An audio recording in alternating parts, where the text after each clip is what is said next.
Equations and their graphs. In this video, you'll learn how to understand how the coordinates of the points on a graph are related to the equation. You'll also learn how to explain the meaning of the points on the graph in terms of the situation it represents. Let's start by looking at graph relationships. Just like an equation, a graph shows a relationship between two quantities and the constraints on them.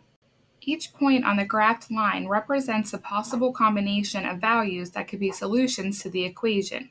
So let's look at an example of a graph. Let's say that beans are $3 per pound and rice is $2 per pound, and that you have $24 to spend on both. We can represent this as an equation of 3x plus 2y equals 24, where x will be the pounds of beans and y will be the pounds of rice.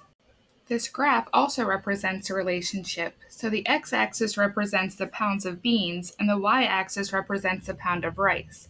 The red line shows us all possible combinations that would fit into our equation of 3x plus 2y equals 24. One value on the red line is at 8, 0. So if we replace x with 8 and y with 0, we'll get 24 plus 0, which gives us the solution of 24. So this shows us that 8, 0 is definitely one of our solutions. Another point we see is 4, 6. So this says that if we have 4 pounds of beans and 6 pounds of rice, we should spend exactly $24. So we'll put this into our equation just to make sure. So x will become 4 and y will become 6. This gives us 12 plus 12 again, which gives us 24. So this is definitely a solution. We also see a point at 10, negative 3. This tells us that 10 pounds of beans and negative 3 pounds of rice is $24. But since we can't have a negative amount of rice, this is actually not going to make sense in our situation. So it is a point on that line that represents 24, but it just doesn't make sense. So it's important to always make sure that your solutions also make sense in terms of your situation. We're going to select all of the points that are on the graph of the equation 4y minus 6x equals 12.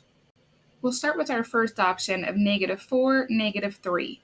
So we'll plug the point into our equation and see if it gives us the 12 that it should equal. So we'll bring down our equation and replace y with the negative 3 that we have, and x with the negative 4. 4 times negative 3 gives us negative 12. And 6 times negative 4 gives us negative 24. So now we're going to subtract, but when we subtract a negative, it's the same as adding. So we can rewrite this as negative 12 plus 24, which gives us positive 12, which is what the equation said we should have. So this is a solution, and it will be on the graph of our line. Now let's look at the point negative 1, 1.5. Y becomes 1.5, and x becomes negative 1. Multiplying 4 and 1.5 gives us 6, and 6 times negative 1 is negative 6. So since we're subtracting a negative again, we can rewrite it as addition and put 6 plus 6, which gives us the 12 that we want. So this is another solution, and it will be on the graph of our line. Now let's look at 0, negative 2. Y becomes negative 2, and x becomes 0. This gives us negative 8 minus 0, which gives us negative 8 as an answer, and not the 12 that we wanted. So this isn't a solution, and it won't be on our line. Now let's look at 0, 3. Y becomes 3, and x becomes 0.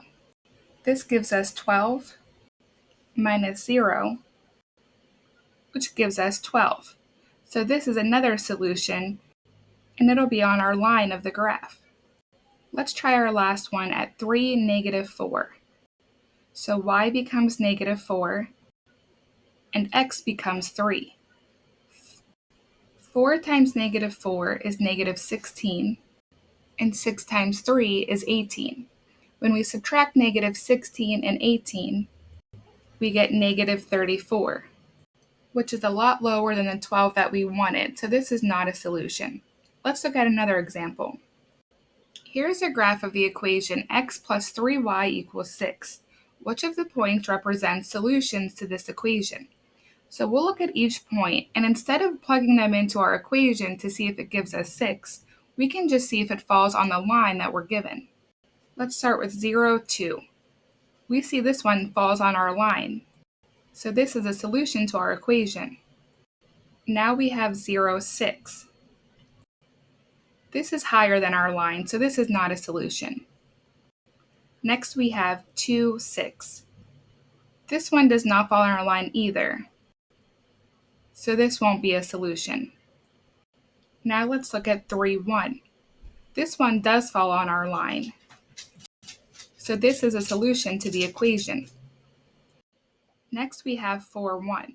This one goes a little above our line, so this won't be a solution. Next we have 6, 2. This one also goes above our line, so this won't be a solution either. So this won't be a solution. A theater is selling tickets to a play. Adult tickets cost $8 each, and children's tickets cost $5 each. They collect $275 after selling X adult tickets and Y children tickets.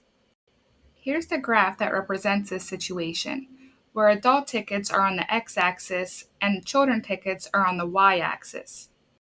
What does the point 37 represent? We know that every coordinate is in the form xy, so the first number represents our x value and the second number represents our y value.